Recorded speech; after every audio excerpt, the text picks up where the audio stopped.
fantasy, I mean, there are kind of divergent roots for fantasy, because you do have the Tolkien stream, which has become the prevalent thing now, yeah. But there's also, I wouldn't say, you know, Robert E. Howard and those folks are from the Tolkien school. Yeah, yeah. And we're also going to be printing Who Fears the Devil. Maybe Pierce might want to talk about that a bit, but yeah. That's a different type of fantasy. That's more a Gaiman-esque yeah. sort of fantasy. Yeah, and it's kind of maybe fantasy horror. So, yeah. Yeah, the sort of folklore angle. That's something, it's a book that I'm really excited about. It's coming November this year.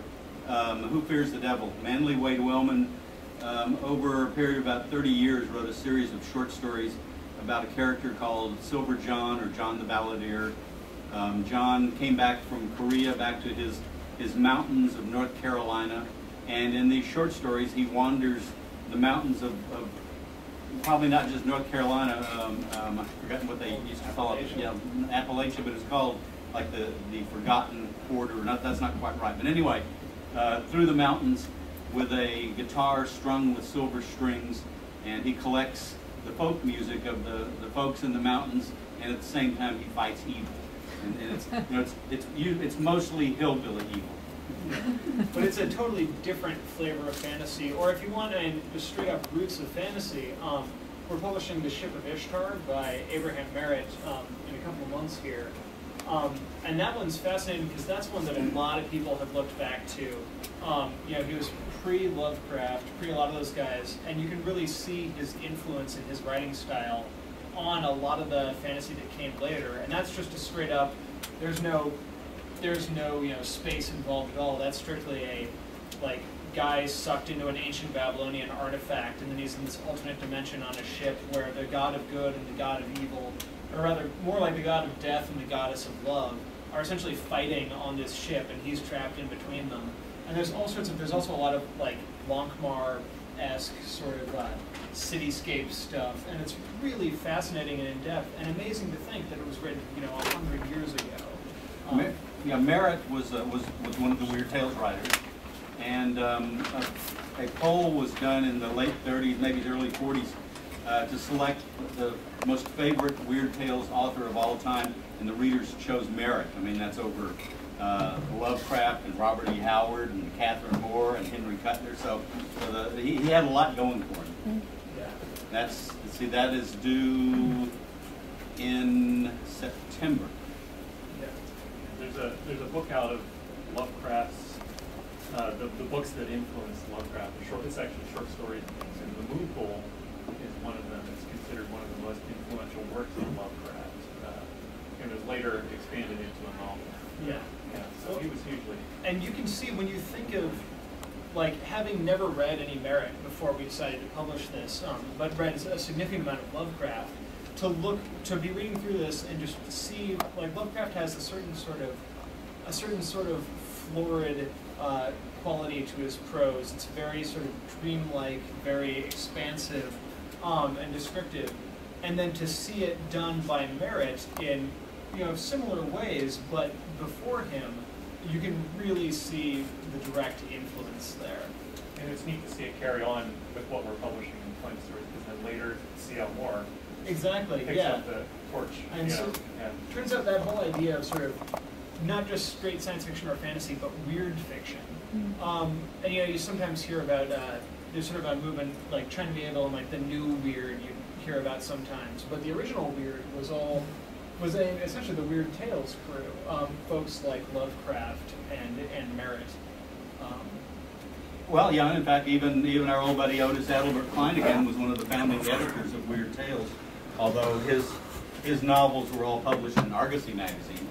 That's by the way, another nifty thing about these new editions is this book was last published by Ace about 1963, and they cut out about 30% of the book because Ace had a certain template, and if there were more words in the book than Ace wanted to publish or had budgeted, then they cut some out.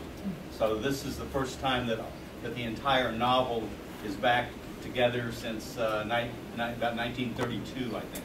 And that's been kind of a policy of ours since the beginning, is we really only want to, you know, it's really important to us to get books where we can do a complete edition. You know, nothing abridged. You know, really as close as we can get to that original 1930s. You know, whenever the first edition was. Or sometimes the first time ever. This is the first time ever that all of these stories have been collected, including one that Catherine Moore wrote with Forrest J. Ackerman in about 1934, and also a story that she wrote with her husband Henry Kuttner, in which her two great heroes, Northwest Smith and Gerald of Jory, meet. By the way, Gerald of Jory is wonderful. He-woman fantasy in the Conan style, and I think she's a better writer than Robert E. Howard. That's actually, I'm not to disrespect Robert E. Howard, but I agree.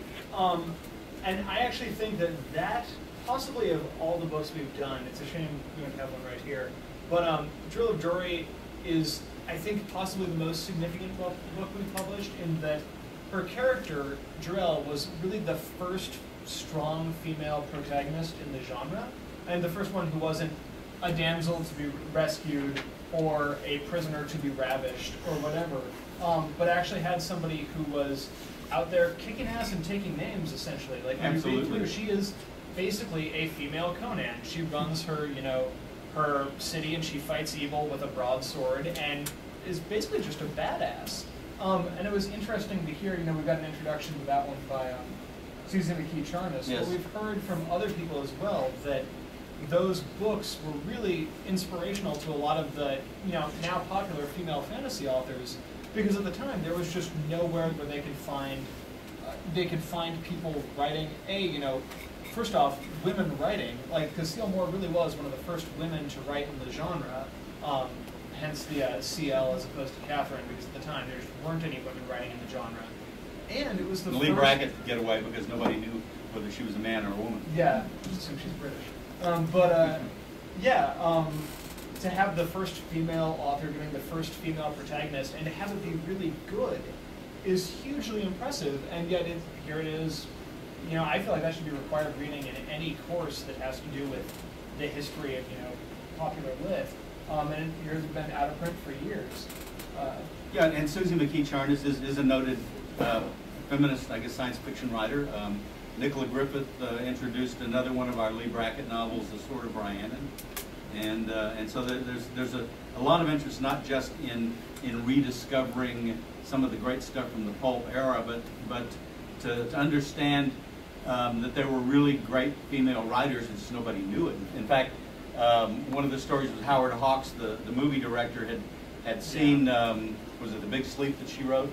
Yeah, and wanted something else. He wanted it. Oh, there was something, yeah, and said, yeah, give me that Brackett guy. I want him to write this screenplay.